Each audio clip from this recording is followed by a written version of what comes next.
January 20th, 1961, Washington, D.C., 20 degrees and dropping. Jacqueline Kennedy steps out in a powder blue pillbox hat.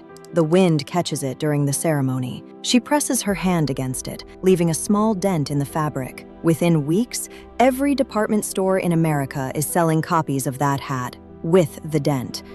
The copycats assumed it was part of the design. It wasn't. It was just the wind. The man who made that hat was a 28-year-old from Iowa named Roy Halston Frowick. He reportedly had the same head size as Jackie Kennedy and would try her hats on himself before sending them to the White House. That one moment made him the most famous hat designer in America. Within a decade, he'd become the most powerful fashion designer the country had ever seen. He dressed Liza Minnelli, Elizabeth Taylor, Bianca Jagger. He owned the 70s. By 1983, his company was generating $150 million a year. By 1984, he was banned from designing under his own name. The distance between those two facts is shorter than you'd think. And it starts not with the decision everyone blames, but with one made a full decade earlier that nobody talks about. From hats to everything. Halston was born in Des Moines in 1932. His father was an accountant. His mother stayed home. He learned to sew from his grandmother and spent his childhood making hats and altering clothes for his mother and sister, which in 1940s Iowa was unusual enough to notice. He lasted one semester at Indiana University before moving to Chicago, where he worked days as a window dresser at Carson Peary Scott and took night classes at the Art Institute. In 1953, at 21, he opened his own millinery business in the Ambassador Hotel. His clients arrived quickly: Kim Novak, Gloria Swanson, Deborah Carr. Diana Vreeland, then editing Harper's Bazaar, called him probably the greatest hat maker in the world, an absolute magician with his hands. He was 25. He hadn't left Chicago yet.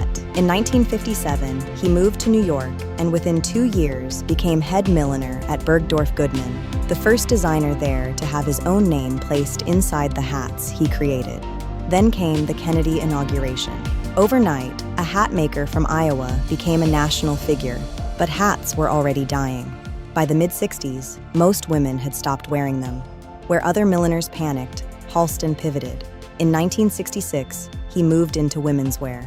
In 1968, financed by a $120,000 investment from Texas millionaire Estelle Marsh, he opened his first boutique on Madison Avenue. His approach was the opposite of everything European couture stood for. While Paris built structure, boning, darts, heavy interfacing, Halston stripped it all away. "I've always hated things that don't work," he said. Bows that didn't tie, buttons that didn't button, zippers that didn't zip, wrap dresses that didn't wrap. What he offered instead was radical simplicity: flowing silk caftans, jersey halter dresses cut from a single piece of fabric, and in 1972, the piece that made him a legend, the ultra suede shirt dress. He sold 80,000 of them. Washable, durable, elegant. It became the uniform of the American working woman. By 1973, Halston Limited had generated around $30 million in sales. He'd won 4 Coty Awards, the highest honor in American fashion. He was on magazine covers. He was dressing celebrities. He was at every party that mattered. He was also about to make a decision that would quietly end everything. Not loudly, not dramatically, quietly, the way a crack forms in a foundation long before the house collapses. The $16 million signature. In October 1973, Halston sold his company to Norton Simon Inc. for $16 million. Norton Simon wasn't a fashion house. They were a conglomerate: Max Factor Cosmetics, Canada Dry, Johnny Walker, Hunt's Tomato Sauce. They didn't understand design. They understood brands as assets. David Mahoney, Norton Simon's president, was refreshingly blunt about why they wanted Halston. "We wanted a top perfume, and he was the hottest thing around. I just wanted to buy the whole thing, just to have him on board for his general knowledge of panache." Halston kept creative control. He got $16 million and seemingly unlimited resources. He told anyone who questioned it, "It's rather like growing a tree. Everyone thinks that you're an overnight success. I've worked very hard for 20 years, and it's just a further extension of it, another branch." His friend and illustrator Joe Eula saw it differently. "He sold his name, baby," Eula later said in Stephen Gaines' biography, Simply Halston. "It was the devil and Daniel Webster." Both were right. For a while, the deal looked brilliant. Norton Simon's money allowed Halston to expand into perfume, menswear, luggage, handbags, lingerie, bedding, cosmetics. His fragrance, launched in 1975 with a teardrop bottle designed by Elsa Peretti, generated $85 million in sales by 1977. He designed the uniforms for the 1976 U.S. Olympic team, for Braniff International Airways, even for the Girl Scouts. He was, by any measure, the most commercially powerful designer in American history. 31 licensing deals. His name on everything. But his name was the one thing that no longer belonged to him. And just weeks after signing that Norton-Simon deal, Halston did something that made the irony even sharper. The night America won, November 28, 1973, the Palace of Versailles, 5 American designers, Halston, Oscar de la Renta, Bill Blass, Anne Klein, and Stephen Burrows, faced 5 French designers in a fashion showdown staged to raise money for the palace's restoration. The French brought heavy opulence. Halston brought the opposite: minimalism, movement, energy. He brought Liza Minnelli to perform during his segment, and he brought 10 black models to the runway, including Pat Cleveland and Alva Chin, at a time when fashion was overwhelmingly white. The Americans won that night, decisively, and Halston, the kid from Des Moines, the former hat maker, became the face of American fashion on the world stage. It was the greatest night of his career.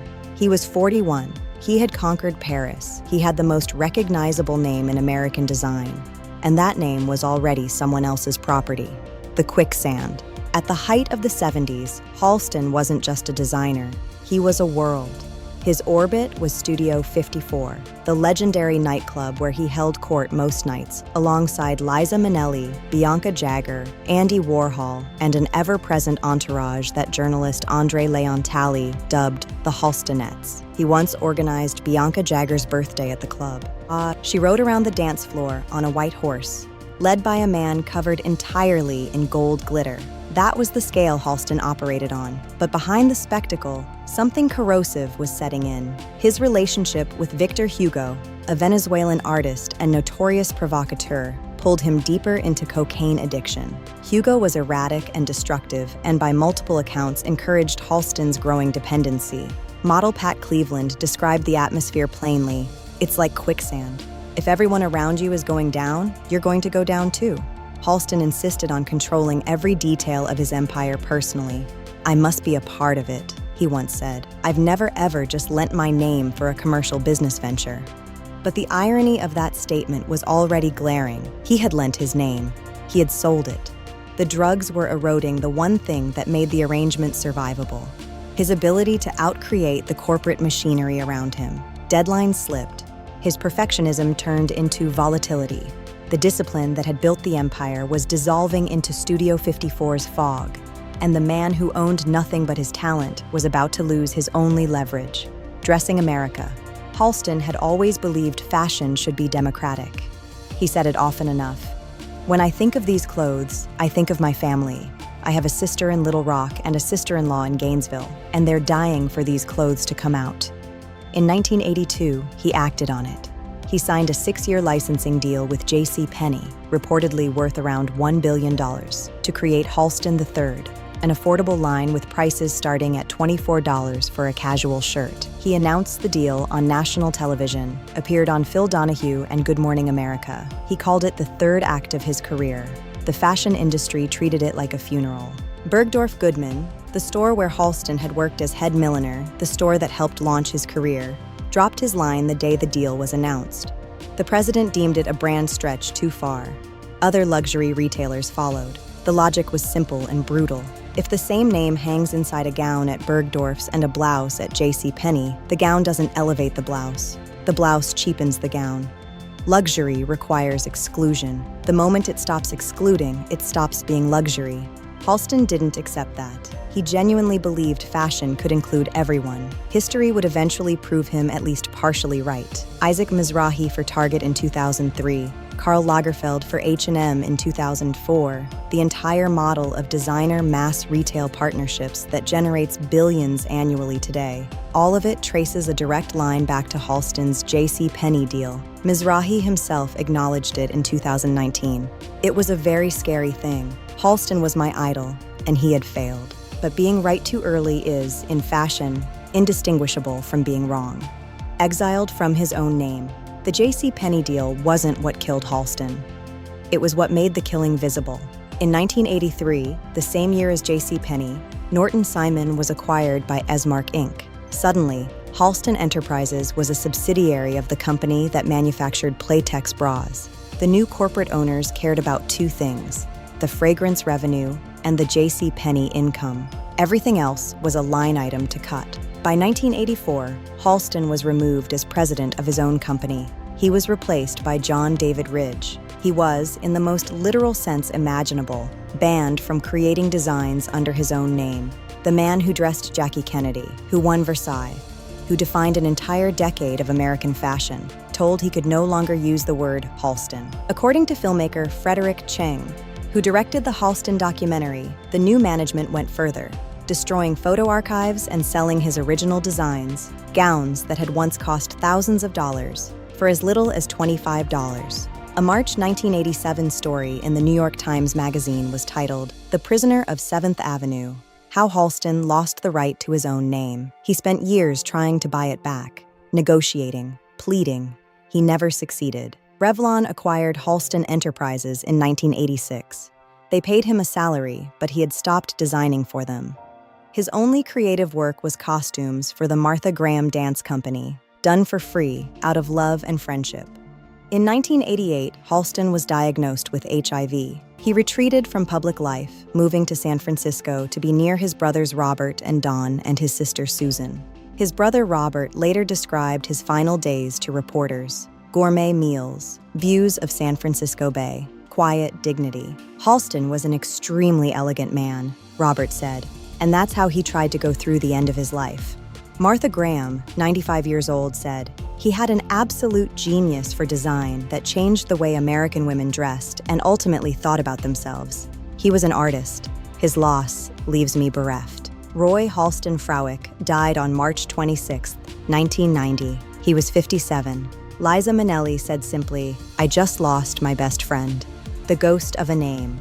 After Halston died, his name became fashion's longest-running haunted house. It changed ownership at least 8 times. Revlon discontinued the clothing line in 1990, but kept the perfume. Borghese bought it in 1991. Then Catterton Simon, then Nima Clothing. Designers Randolph Duke, Kevin Hall, and Bradley Bayou each tried to revive it. In 2006, Jimmy Choo co-founder Tamara Mellon and film producer Harvey Weinstein partnered to relaunch it. That too collapsed. In 2019, XL Brands acquired the remaining Halston trademarks for approximately $40 million total. And in May 2023, G3 Apparel Group, the company behind DKNY, Karl Lagerfeld, and Donna Karan, signed a 25-year master licensing deal for the Halston brand. The first new products launched in fall 2024. The 2021 Netflix series starring Ewan McGregor brought Halston back into popular conversation. Millions watched. His family publicly called the show an inaccurate, fictionalized account. The director, Daniel Minahan, described Halston as the most famous person you've never heard of. That phrase captures the full tragedy. A designer who defined American fashion for a decade, who dressed the First Lady, won Versailles, pioneered the designer as lifestyle brand model. And today, his name sits in a licensing portfolio between Donna Karan and Nautica. Not because his work wasn't important, but because the name outlived the man in the worst way possible, as a corporate asset, stripped of the vision that gave it meaning. 8 different owners, none of them were Halston. What it costs fashion historians usually frame Halston's story as a cautionary tale about the JC Penney deal. They're looking at the wrong year. The real fracture was 1973, the year he sold his company to Norton Simon for $16 million. That was the transaction that separated the man from the name. Everything that followed, the over-licensing, the mass market expansion, the corporate takeovers, the exile, was just gravity doing its work on a structure that had already cracked. Halston didn't fail at design. He didn't fail at vision. He failed at the one thing this industry never forgives. He lost ownership of his name. And in fashion, your name isn't your reputation. It's your power. It's the only thing standing between you and becoming a line item on someone else's balance sheet. He wanted to dress every woman in America. That was his dream. Sincere, democratic, generous. The fashion industry punished him for it because luxury doesn't reward generosity. It rewards exclusion. And the moment Halston tried to belong to everyone, he belonged to no one. He spent his final years designing for Martha Graham. No contract, no logo, no corporate owner. Just fabric and a body, and the kind of work that nobody could take from him because nobody was paying for it.